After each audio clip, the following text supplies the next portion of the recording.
Hello and welcome to another Synth Ratings video where we'll be looking at Discovery Pro by DiscoDSP.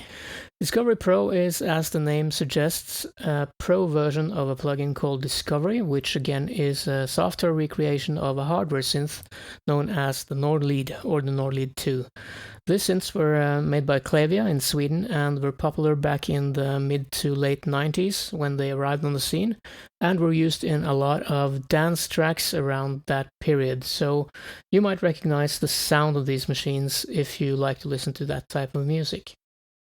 So, full disclosure, first of all, DiscoDSP have very kindly provided this product for review free of charge, so big shout out to DiscoDSP for that. Of course, I will try to remain as objective as ever, regardless of that.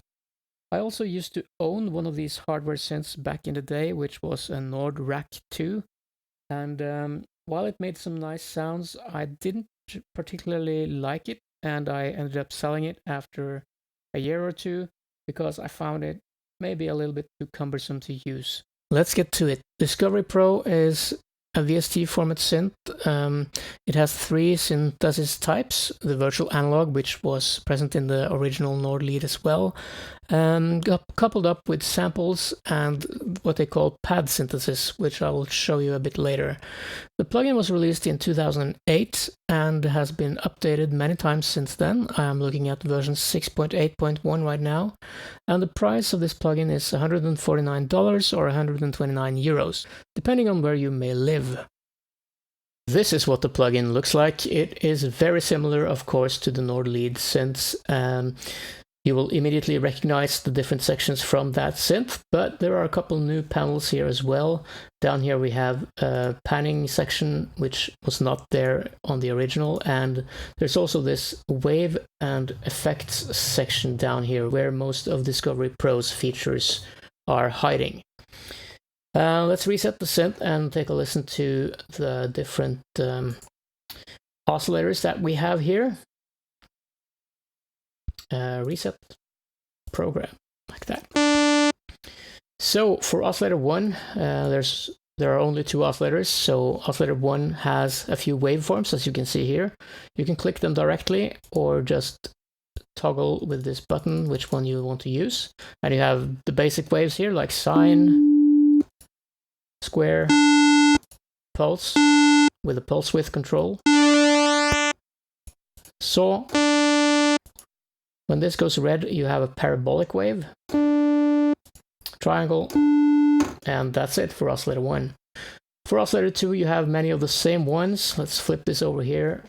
We have a triangle, square, but now we have noise and another noise. I think that's the pink one. And you have pulse again. Note that this is the same dial that controls the pulse width for both oscillators, so you can't really have one pulse width for oscillator 1 and another one for oscillator 2. This dial here, which usually controls the pitch of oscillator 2, let's try that. Plus minus 5 octaves there. Let's try to find the middle again. This lights up at 0 or at any other octave. Here, 12 semitones. Right. Back to the noise. This dial controls noise color when noise is selected here.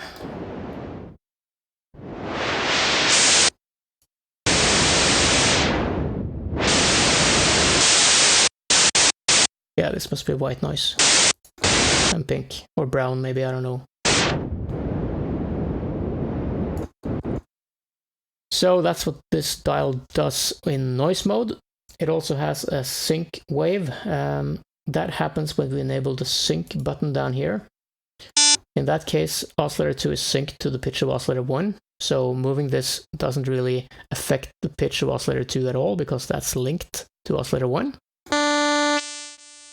As you can hear, no pitch is going up or down here. What happens is that the waveform is changing, so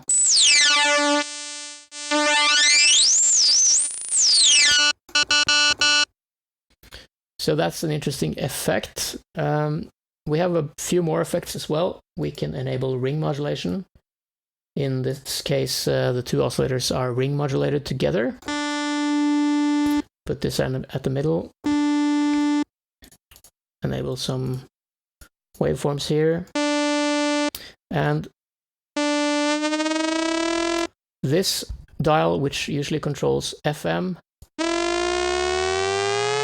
now controls oscillator 1 tune.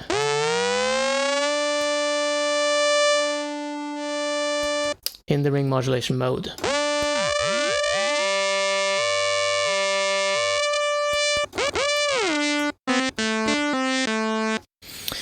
So that's what that does, and of course you can combine them as well.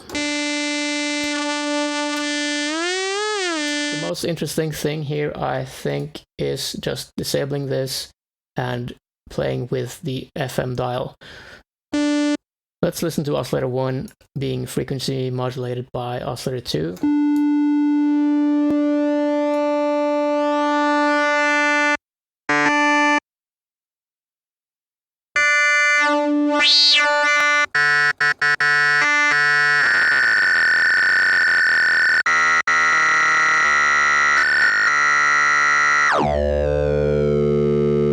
Listen to that. I think the FM on this synth is fantastic. Yeah, I don't know why exactly, but it's unpredictable and it's just meat. I love it. Another trick up the Discovery Pro sleeve is this wave section down here, which adds the ability to play samples as well as just normal oscillators. So we have one sample oscillator down here. Let's try to select a sample. You have a few thousand samples built in, I think, as well as the ability to add your own user samples, which is great as well. You can disable the oscillators up here so you can listen to just the waveform. And you can tune it in semitones and fine tune. Nothing particularly special about that. You can disable key track if you want. But what is very interesting here is that you have the ability to click this little, if you can find it, which says FM. And what happens then is that instead of using oscillator 2 as the FM source for oscillator 1, you are using this wave instead. So let's listen to normal FM with oscillator 2. Enable the oscillators first, like that.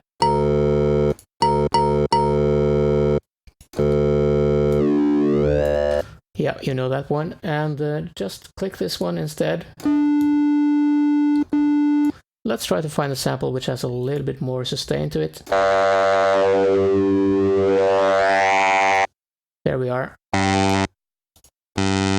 There's the sample. And there's the FM.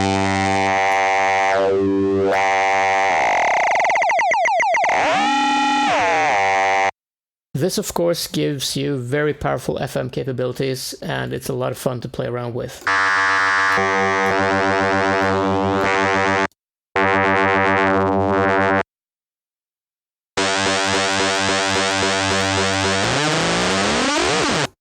It just goes crazy in a way, and I find that very satisfying quality in a synth. Right, we have one more trick in the oscillators section to show you. And that is this pad button over here. Let's disable the oscillators, listen to the wave. That's an analog saw waveform. Click the pad button, it does some calculations behind the scenes. And it creates quite a different sound from it. I don't know how to describe it any other way than it turns it into a pad.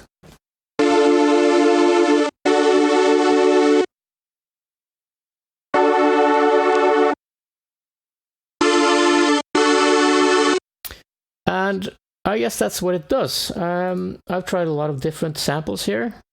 Let's try something like this.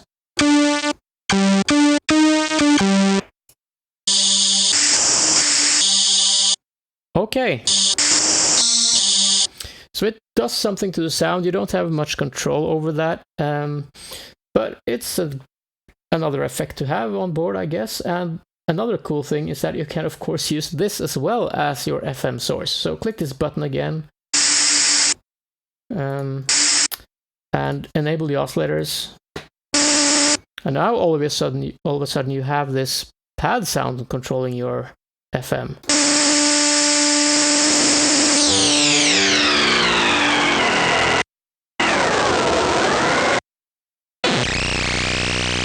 So you can clearly hear that the FM is different when the pads button is enabled here. Without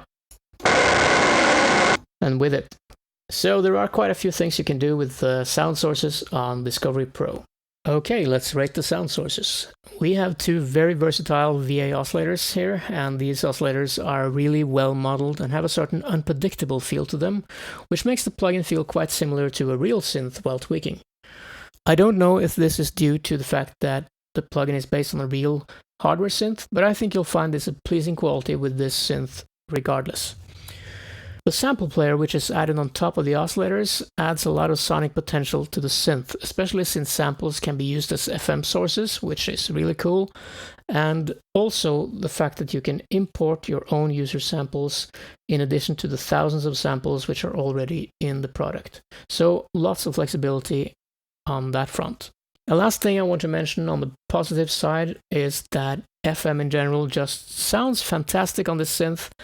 I don't know whether it's due to the modeling of the oscillators or what it is, but if you play around with FM and all the different sources you can use for that, then you'll have lots of fun for sure. I think I can pretty much guarantee that. As for the less pleasing attributes of the sound sources, I find that the pad synthesis mode isn't very inspiring. There's probably a reason why this hasn't been picked up by every major synth out there as the new revolutionary sound synthesis technique, because everything sounds pretty similar when you turn it on, and it feels more like an effect than a real synthesis type. That doesn't mean it's useless. You can get some nice effects with it, but don't expect too much from it. Second, there are only two oscillators. There is no dedicated noise source or sub-oscillators, which mean that you run out of oscillators really quickly. I know it's the same on the original hardware, like a lot of other negatives with this synth, but still, you just feel that you're missing out on some potential here. You can always use more parts to help you out though, which is a positive, although it's a little bit more cumbersome than just having more oscillators. Third, there is no tuning control for oscillator 1. This is a very minor thing, but it still might annoy some people, so I'll leave it in here. Fourth, there is no oscillator volume control, so both oscillators are stuck at the same volume no matter what you do. Overall, the sound sources are, I'd say, one of the better aspects of this synth for sure, and it deserves a strong rating, and it's gonna be an 8. Of course, sound sources by themselves are not all that much fun, so let's try to get busy with the filters here as well. Oh my god, let's not use that sound. Let's just try to make something normal sounding for a change. A proper wave, okay. Proper wave. That's good. Let's disable the FM and reset this. Double-clicking resets, which is very nice. Here we go. This is approaching normality. So we have 12 different filter modes. We have the usual low pass, high pass, band pass. Let's just toggle through them. You can't see the menu, I suppose, anyway. Low pass 12 and low pass 24, the original Nord modeled filters. High pass, band pass, band reject or notch, high pass 12, a formant filter, a phaser filter, and the 4 filters called X filter 12 and 24, and Y filter 12 and 24. These 4 last ones are modeled from a Moog, and I don't know, I guess I prefer the other filters in the synth, but that might be just personal preference. So let's try these filters out a little bit.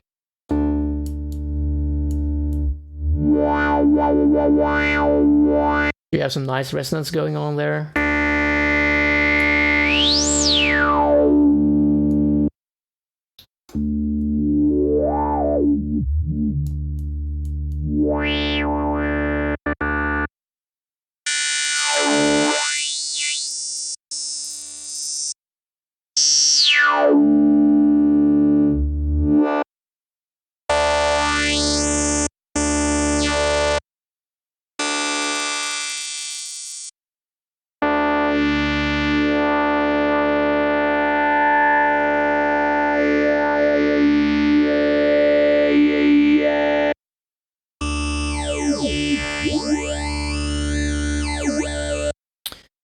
phaser is something that you don't see every day for sure. I like it.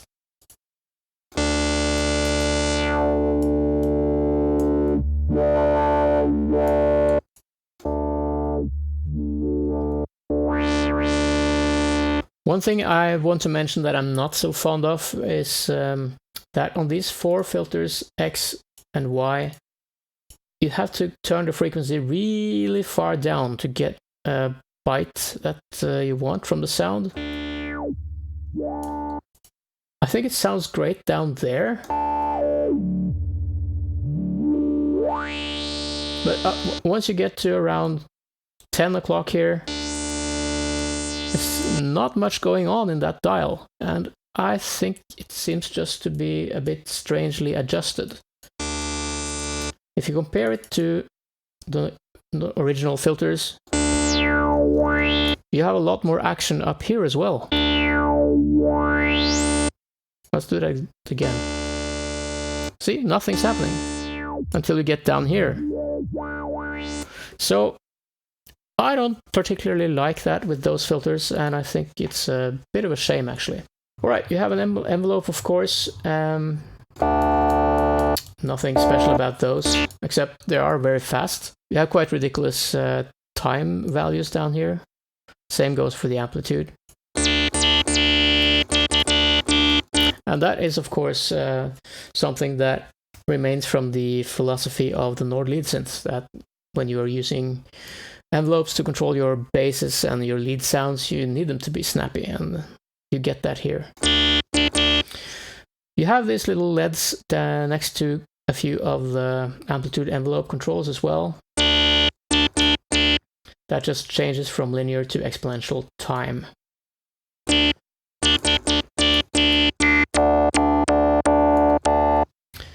You can connect the envelope to velocity. You can turn the filter key track on or off. 3 different settings there.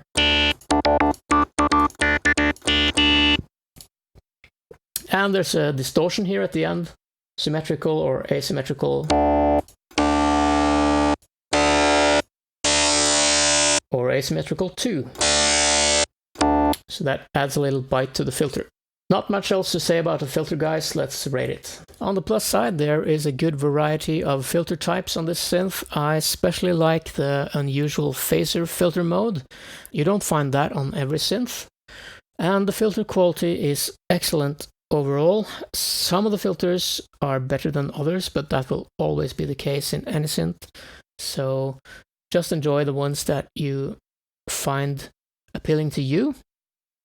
This brings me to the downsides with the filters, and that is that I don't know if the Moog emulation modes X filter and Y filter are quite correctly implemented, because they sound really bright at the medium settings like I've shown you. You have to turn the cutoff way down to get the bite.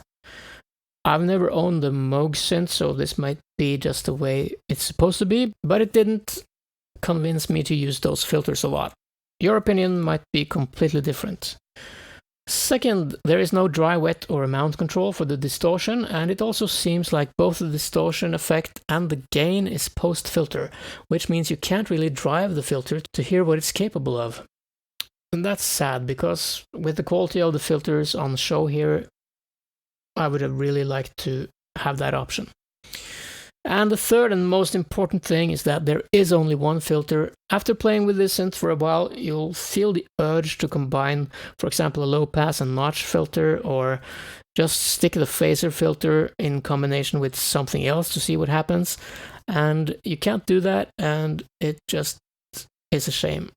Again, this is a limitation imposed by the original hardware, so I can understand why it's like this, but sometimes you just want to improve upon things, right? And this would be one giant way to do it. Scoring the filters, I'm a bit torn here, because there are some negatives, but some of the filter modes are really doing a great job, and I can't give any less than a 7 here. Time to look at the modulation options, and you can see quite easily that you have a couple of LFOs up here. they can have these waveforms. You can select them here or click on this toggle button as usual on this synth. So let's try to route it to something. Here's our sound. Let's route it to... Okay, let's try FM. This little blue button is the sync button, so let's disable that for now.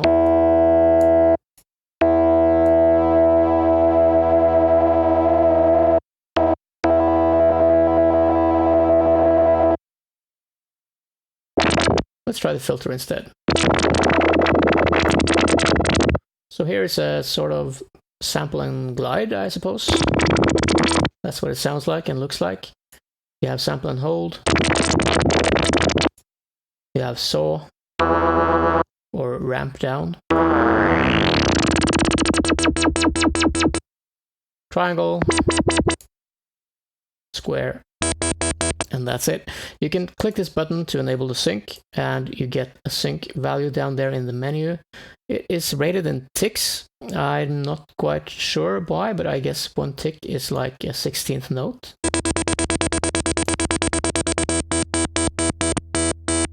Which means that you can set this to odd numbers. And instead of getting like a quarter note, you can get 5/16ths. And that can create some odd timings if you're into that kind of thing. So as for destinations, you don't have that many to choose from. Pulse width, filter, oscillator 2 pitch, oscillators 1 and 2 pitch, and FM. LFO2 is much of the same, but not quite. You have the same rate controls here and the sync, but you also have an ARP button because this LFO doubles as an arpeggiator, but let's stay away from that for now. So you can route this to the filter, the amp, or oscillators 1 and 2 pitch. You only have one waveform here, which is a sine, I believe, so nothing to choose from there. You have the amp though, which is not present in LFO1, so you can create some tremolo effects. Right, finally on the mod side here we have modulation envelope, which is just a simple envelope with attack and decay. It can be routed to a few different things, like oscillator 2 plus pulse width, oscillator 2, pulse width, or FM. So let's try oscillator 2 plus pulse width. Choose its pulse wave here. You have to increase the attack and the decay a little bit.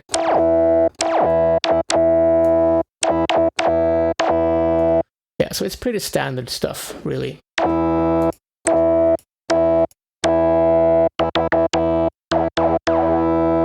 So that seems like it's all the modulation options that you have, but that is not true at all, because there are a few hidden features here that are quite important to the modulation capabilities in this synth. And I'll start with something that the original Nord lead had as well, which is the morph function. And you just click this morph assign button here, and you drag anything you want. Say you want to enable the FM, and you see this little gray line appears here. And you can do that for any parameter and lots of parameters at the same time. So you can just go wild here if you want. And then you click this when you're done. And then the morph is set up. You can see the little gray lines remain here. And then velocity is normally assigned to morph. So now all of a sudden I have lots of different things going on when I change up the velocity of the keys I'm playing.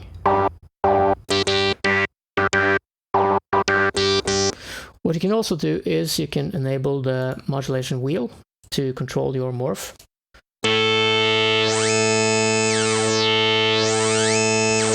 I think this was quite a creative move by Clavia back when they designed the Nord lead in the 90s, and adds to, again, this philosophy of being a keyboard player's lead synth, I think.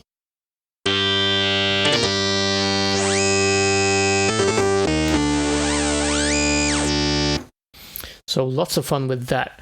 And the fun doesn't really stop there, because you have another trick up your sleeve as well, and that is the modulation sequencer, I suppose I could call it.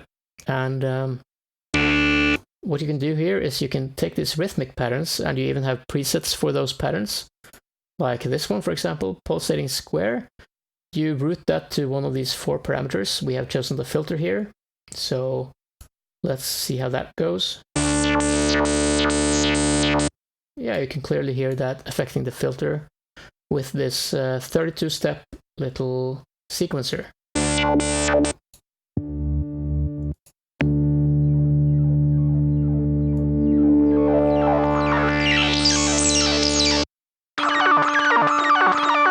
So you can get a lot more effects type sounds and more sequenced movement into your sounds with this feature. So that's a pure bonus in Discovery Pro compared to the original hardware. Now it's time to rate the modulation options. I'll start with mentioning that the envelopes seem very fast to me, and that is probably one of the features which made the Nord lead popular as well, because when you're making a synth focusing on lead and bass sounds, you need real snappy envelopes, and I think DiscoDSP have succeeded in bringing that into Discovery Pro as well. Second, we have a powerful morph feature, which allows control of any combination of knobs, including the effects knobs. Not that there are too many of those, but still. And this is a very playful way of creating movement in your sounds. Maybe especially for people who like to play keyboards and don't like to dive too deep into modulation matrices and stuff like that. The morph feature should be super attractive. Third, Discovery Pro adds graphic envelope modulation to the synth, and this is easy to use and quite fun. Perhaps you could wish for more destinations, but I'm not too bothered about that, to be honest. There are plenty of negatives, though, because modulation is not a strength of Discovery Pro, I would say. There is no modulation matrix, which means you can't set up advanced stuff like self-modulation, cross-modulations, and so on. Another point is that the modulation that you have, including morph, can't modify buttons or menu settings. Surprisingly, there is no easy velocity to envelope mapping. You have to set that up through morph if you want it. And the graphic envelope modulation can't be routed to morph. The biggest disappointment, perhaps, although it's super understandable, is that many new features have been added to the synth over time, and the original modulation sources like LFOs and envelopes cannot target the new functions because there just aren't any buttons to route to those new destinations. Which means that you kind of miss out on some of the modulation features that you could wish for or even expect. The last point here is that controlling morph with velocity is great fun, but it's only on-off. There is no amount control to control how much a morph is applied depending on how hard you press down on your keys. So maybe you have to be super careful with your playing here if you want to control that in detail. So the modulation options category in general will get a score of around middle of the road, maybe a little bit lower. It's going to be a 5.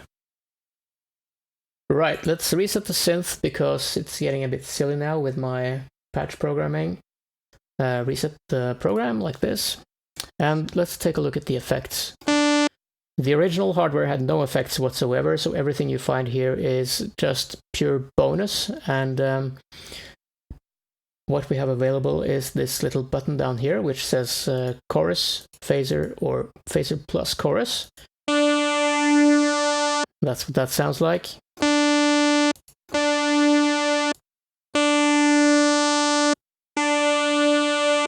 And that's it for the phaser and chorus. You can't control the dry, wet, or the width, or anything else. There are no parameters here, so just on and off.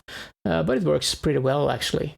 So it can spice up your sounds quite well just pushing these buttons. So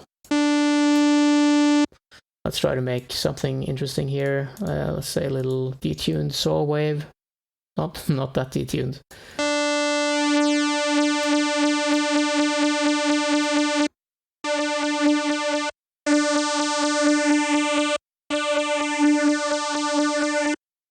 yeah, you can hear the effects doing their job there, but it's not spectacular, I suppose. Better than nothing, though. You have an auto panner.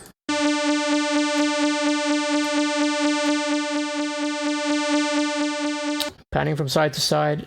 And you have a couple of effects hidden down here as well. First of all, we have Transgate with some built-in patterns as well, or you can create your own, like this. I think it built in probably better, the trans pattern, of course. I guess you've never heard that one before, right? And finally, we have a delay.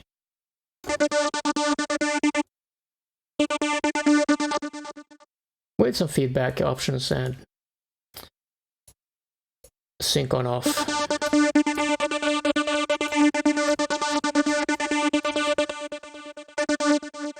So that is the maxed out effect selection that you have here.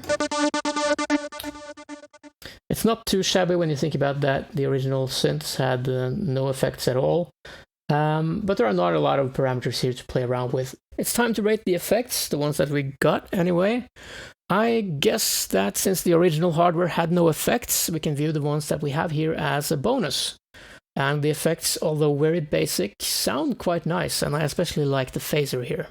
The Transgate, although not very complex, is definitely a staple of that turn of the millennium sound, which the Nord leads were used for back then, so the recreation here will do that job just fine. And you can also run all the effects simultaneously without worrying about different effects engines or running out of effects slots or anything like that. It just works. The negatives here are that there are no parameters for chorus and phaser, not even dry wet, so you just turn it on or turn it off, and that's all you can do. The order of the effects is also fixed. You can't reorder them, like putting the phaser after the delay, for example. It's not possible. You're stuck with the order of effects that the producers of the synth intended. Further, there is no choice of algorithms to think about. You just enable the effects or you don't. Fourth, there is no reverb or equalizer on this synth, so you'll have to apply that in your effects chain outside of the plugin, which can be nice. Some people do that anyway, perhaps most people even, but the biggest problem, I think, is that this means that you can't put those effects in a preset. So if you like to share presets with other people or buy preset packs or stuff like that, it is a negative, for sure. Scoring the effects, it will not be a mind-blowing score. It will be a little bit below average, probably, with a 4. This seems kind of unfair because it drags down the total score of an otherwise nice synth, but we have to consider the competition here, which brings in super effects algorithms in their products. So it is what it is. Let's talk a little bit about the ease of use. There is a right-click menu here, which is very helpful. You can bring up the manual here, or a YouTube video explaining the concepts of the synth. You can show the MIDI CC numbers. You can't change them, but you can at least see them. So that's nice. You can change the GUI size. There are 3 different sizes to choose from, so this should fit any setup. There's a config menu that chooses polyphony and over and under sampling. Some other quality settings like HQ distortion and the pad synth eco mode. You can bypass effects, tempo sync stuff, or use aftertouch mapping. There's also a classic chorus and filter option that can be turned on and off. And you can choose if you want MIDI velocity to control morph or not. So that is good. You can use key splits here. There are 4 parts to the synth, so you can set them up to have different key ranges on your keyboard. You can use unison to set up unison automatically. You can reset layers, morphing, aftertouch, or the program, or all the effects. It's very comprehensive. There's also a pitch patch randomizer here, so that's great. And you can copy and paste your heart out, really.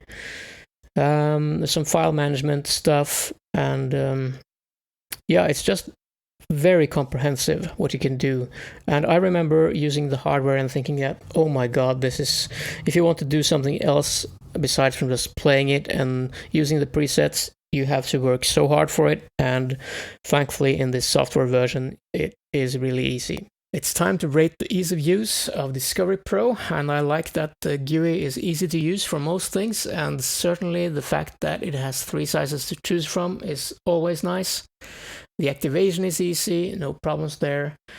One thing that Discovery Pro does to really improve upon the hardware is that you have individual preset handling for many parts of the synth. Almost to the point of being ridiculous, because you have presets for stuff like auto pan, which is pretty much just 2 knobs, so it doesn't make a lot of sense. But in other panels it's quite handy, like for modulation sequencers or stuff like that. So keeping in mind that the original Nord lead was a bit of a pain in the behind to use for advanced stuff, at least advanced edits, I think this is a positive for sure. Moving on in that same vein, you have superb copy-paste functionality between layers and patches, so that actually makes your job of making complex patches a whole lot easier. So that is a big improvement for sure. And all in all, this adds up to a massive improvement compared to the original hardware synth for creating complex patches. The downsides, well, the GUI is in large part copied from the Nord lead synths, with new features bolted on in the same look and feel. I imagine this is a bit restricting for the developers, because the Nord lead was made for playing, not for complex edits, and putting complex features into that same kind of layout, it doesn't really allow you to enjoy the new features fully, I would say. I understand why the developers did this, because they wanted to keep the spirit of the synth and so on, but it still makes using the new features somewhat problematic some of the time. For modeling a synth that is remembered partly because of its bright red looks, this plugin is surprisingly grey, and I personally wouldn't mind to have a bit of color in there. Maybe it's because of copyright reasons or something, I don't know, but I for one would like the option at least to have some sort of color in there. Let's not forget my favorite personal complaint with most synths, and that's the fact that you can't change patches from the computer keyboard. And it's probably not a problem if you stick to your actual synth keyboard most of the time and change presets with program change messages or stuff like that. But when working in the sequencer, auditioning patches and so on, I just like using the arrow keys, and I can't. Probably not a big deal for most people. Overall, the ease of use category will get a rating of a little bit over average, I think 7. So let's listen to a few presets, and I'm going to enable oversampling for this because it just sounds a little bit better, I think. There is a lot of presets included, almost 6,000 of them. So there are 61 banks. Not all of them are full, as you can see. There's 128 spaces in each bank. But still, there is a lot of presets included. Some of them are from the original Nord leads or their expansion packs. So you can find all these classic presets in here.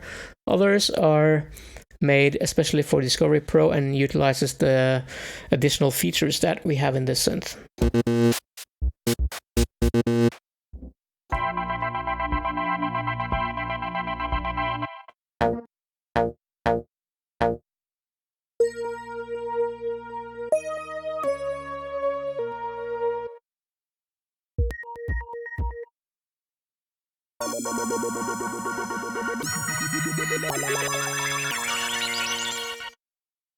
So those are some of the presets that uses the more modern features, and then we can go to something like the factory banks for the Nord lead 2X. And here you see that the presets are only numbered because that's what it was like on the original machine. Still, there's nothing wrong with the sound of these presets.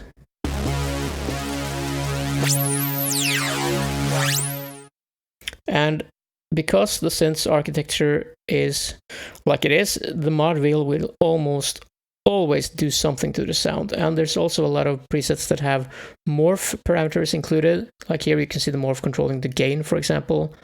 So that means that velocity controls the gain and the amount of the modulation envelope in this patch. And this is all very clearly visible, so that's a plus as well.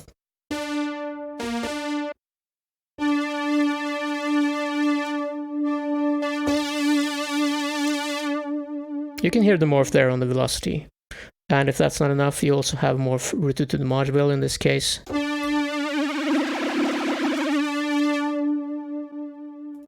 You've heard some of the presets, now let's get down to business rating them. And the first thing you'll notice is that there is a lot of presets included here, almost 6,000 of them, including factory and expansion patches from the Nord lead synths themselves.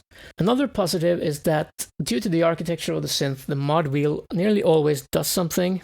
The same thing goes for parameter morph. This is an important part of the synth, and it is thankfully used by a good amount of presets. So you can sit down with the presets and use morph and modulation wheels to really get a feel of what the designers of the presets were thinking when they made them, because of the pure playability of some of these patches. So that's a great thing. The last important point here is that you can actually import and export Nordlead 2 or Nordlead 2X patches. You can use this to manage the patches for your hardware synth, or of course just to increase the number of patches in your collection. The presets don't come without downsides, however, because many of the presets are imported from the hardware or made with earlier versions of the synth. And a consequence of this is that only a smaller number of the presets take advantage of the newer features like samples or pad synthesis or the graphic envelope modulation. So you might be disappointed by how simple many of the patches are, because they're actually made for the original Nord lead, for example. Another limitation connected to that is that the hardware didn't allow for patch names, only numbers. The plugin will show names, but many banks, particularly those imported from the hardware, still contain patches named things like NLX001 to NLX099 and stuff like that. So for people who like to get some clue as to what the patches are, or maybe even get some inspiration from the patch names, which happens sometimes, for a lot of banks here you don't get that. On the same note, the preset browser is still a bit basic, and it's not easy to find what you need quickly because of the naming, and also because there is no category search or more modern stuff like that in the preset browser. When it all comes down to it though, the preset collection is a bonus on the synth, I have to say, and it deserves a rather high score here. It's an 8. Alright, that's it for the presets. Let's look at some different features as well. Like I mentioned, there are a lot of features hidden away in the menu here, and let's just initialize everything. Reset. It's called Reset the program. Alright, so one feature that I like to show is the unison feature. There is a unison button down here as well, which fattens up the sound. That's 2 voices. If I put it in mono, I have 4 voices. You can hear that. But there's another trick as well, and that is using the right-click menu to unison. Let's do quadruple duo. So now my sound is spread across the 4 parts of the synth. And you can see that the fine tune changed, the panning changed, and so on. And you can actually set this up in an ini file. Yeah, if I open up the data folder and config, you have this unison text file. And this is where you set up the different tunings and pannings and so on if you want to tweak around with this. Yeah, let's take a look at the play modes as well. Polyphonic, of course. You also have mono and legato.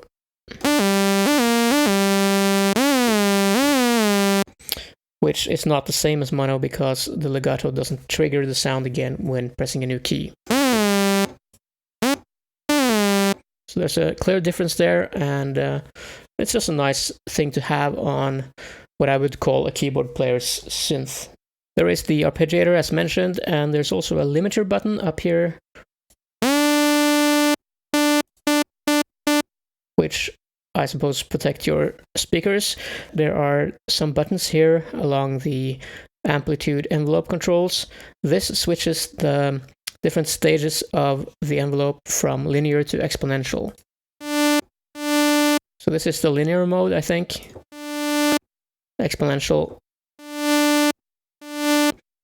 It just has a steeper curve. It takes a bit longer, but it kicks in harder at the end. You can clearly hear the difference, so that's a nice thing to play around with when designing patches as well. Finally, I have to mention the patch randomizer, which is very cool. You just randomize the layer. It doesn't always result in a playable sound, unfortunately. So let's try a couple of times. So this may create sounds that would be hard for you to come up with on your own, probably. Unless you have a very strange mind. You can also randomize the entire program. That gives you up to 4 parts of craziness.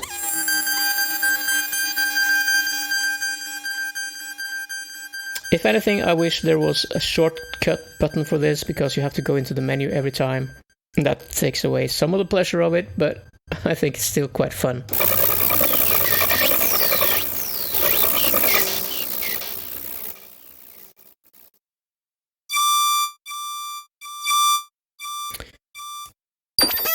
I'm not sure this randomizes everything, however. It doesn't seem to me to use the samples a lot. Let's try that a couple of times again. It doesn't look like the sample is changing at all. It's just stuck at the default. So that's something I wish they would improve. Make the samples part of the randomization program, and you can create even more wacky sounds. That'd be great. Yeah, I like that. I like that sound. Yeah, another thing you can do is also set the oversampling to 2 times undersampling. That'll create a bit more of a coarse sound. It's a bit more lo-fi. Not as much action in the highs. So that's kind of a cool feature as well, actually. You can hear the difference. Much darker and duller in a way. There is a final thing I'd like to mention, and that is that you have the NordLead or NordRack 2 patch compatibility. So you can import or export sysx data from the NordLead 2. And that is a nice bonus for those of you who either like to surf up old NordLead patches on the web, or for those of you who actually own a NordLead 2 and can pull patches back and forth between the hardware and the software. Okay, let's rate the features of Discovery Pro. There isn't that much to talk about, but we have an interesting and slightly geeky unison implementation, which is a plus for sure. Also, I think the monophonic mode is, I'd say, unusually different from normal legato and is fun to play with. We have good layering implementation, including separate audio outputs for each part, so that works. And there's also a very cool randomizer, which can be used both for layers and for whole patches. So that is super fun for sure. The negatives, there is a basic arpeggiator on board, which is good, but what's not so good is that you lose LFO2 when you enable the arpeggiator, so less modulation for you if you want to use that. The arpeggiator is very basic and nothing fancy there. The synth, however, does give you a feeling of having quite a bit of features under the hood. With all its menus and stuff you can play around with, it's going to be a decent score, I think. Let's give it a 6. Now, for the moment you've all been waiting for, the CPU efficiency test. Let's find out if Discovery Pro is a mean CPU eating machine, or you can run an entire track based on just this synth with every sound imaginable playing at the same time, and your CPU remains at 2% usage or something. For this test, we have used the settings no oversampling, pad eco mode enabled, and HQ distortion. Memory usage, for instance, is at 3 megabytes, so that's very nice, no problems whatsoever with that. Let's get cracking. A simple patch, just the normal oscillators and nothing fancy going on, uses 0.18% of my CPU with one note being played. That is excellent. Let's add effects to it and see what happens. It increases to 0.28%, just 0.1% for all the effects on there, and that is still a very good score. Moving on to a complex patch with some more modulations going on, pad synthesis, FM samples, you name it. The CPU usage increases to 0.44% without effects and 0.65% with effects enabled. Still very good to good scores. The real test usually comes when you add unison to your sounds, and Discovery Pro is no exception, and the CPU usage comes in at 6.27% without effects and 8.41% with effects, which is unfortunately rather poor. This is not something that's unique for Discovery Pro at all. Many synths have the same problem, and I guess it's due to the fact that the unison implementation is true unison. You play all the sounds, all the filters, all the effects at the same time, while some synths tend to rationalize this and use simpler models for their unison. So it doesn't have to be a bad thing, it's just something that you have to be aware of when creating patches or selecting patches for a large production. Rounding off the CPU efficiency test is the average factory preset test, where I select a few factory presets at random and average their performance out. It ends up at 0.49%, which is a good rating. This means that the real-world performance of Discovery Pro is rather good, and you can easily use it for a lot of sounds in your track without fearing too much for your CPU. Discovery Pro gets a good score of 7 in this category. For this video, I wanted to try something new, and that is making a demo track using only the product in question. So I made a little track here. It's not going to top any charts, but as you can see, we have only Discovery Pro synths and a couple of drums from the recent devices here. There's no mastering, and I have one send effect, which is a reverb, which I'm not going to turn on at the moment. So let's just listen to the track with the raw synth sounds coming right out of the synth, with nothing but a little high-pass filtering going on some of the tracks.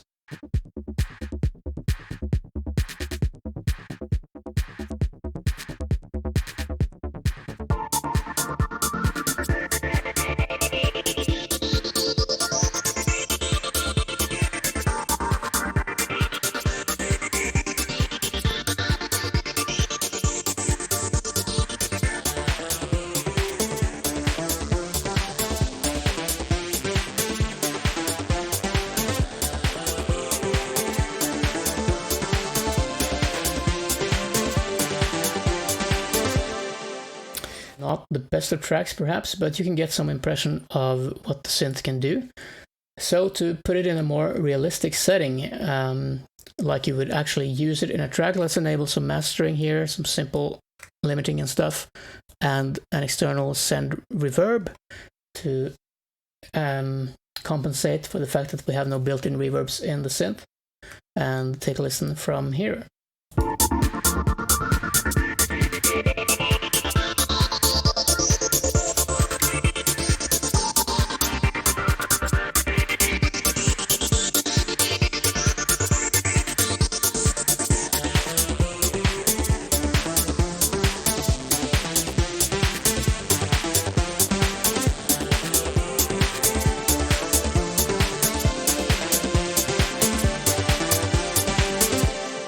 So that makes it a lot more usable, I find, and I'd have no problems using this in a track whatsoever. A final thing to note is that I don't know if you've been watching this little DSP meter down here. If you don't use Reason, you might not be aware of it, but take a look at it as I go through the more complex parts of the track.